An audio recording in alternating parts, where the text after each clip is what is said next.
The claimed fuel consumption on this car is 16 miles to the gallon, but I can't verify that because I've looked into the trip computer and I can find no mention or reading for the average economy. It's like Ferrari doesn't actually want to talk about it. However, if we look down here at the fuel gauge, it says we've got about 55% of the tank capacity remaining. The tank capacity is 100 litres, so that 55% will give us 110 miles range. So the car's computer is sort of thinking that it's averaging 2 miles for every litre of fuel, and when you multiply that out to get it into old-fashioned miles per gallon, the reality is this car is averaging 9 miles to the gallon. You can probably afford it if you can afford this car, but it is a bit of an arse having to stop every 200 miles to fill up.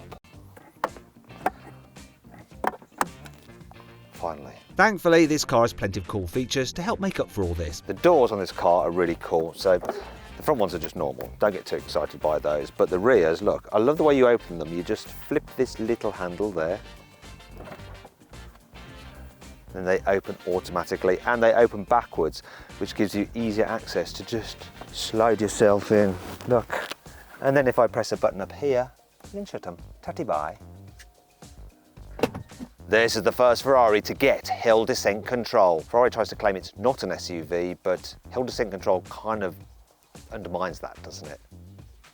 I think I've just undermined the fact that we're not on a hill at all.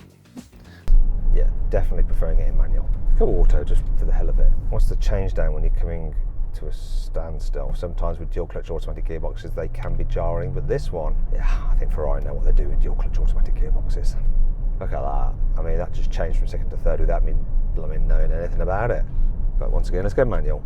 When it did that thing where I can just pull in both pedals and it'll rev up. Sorry, it's not an SUV, but it is an SUV.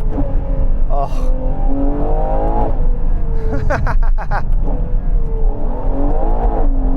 And you know what? It feels quite manic. That's quite interesting about it, actually. So you don't have the wallop of torque that you get from like the turbocharged SUVs. Instead, you chase the revs. You actually find yourself going surprisingly quicker than you think because you've gone through the rev range and you look down at the speedometer and you're like, oh my gosh, that is a lot of speed. Despite the speed though, you know, you go into a corner and it really does just stay completely flat. It's so responsive for an SUV. I think it is the most responsive of all the sporty SUVs I've driven.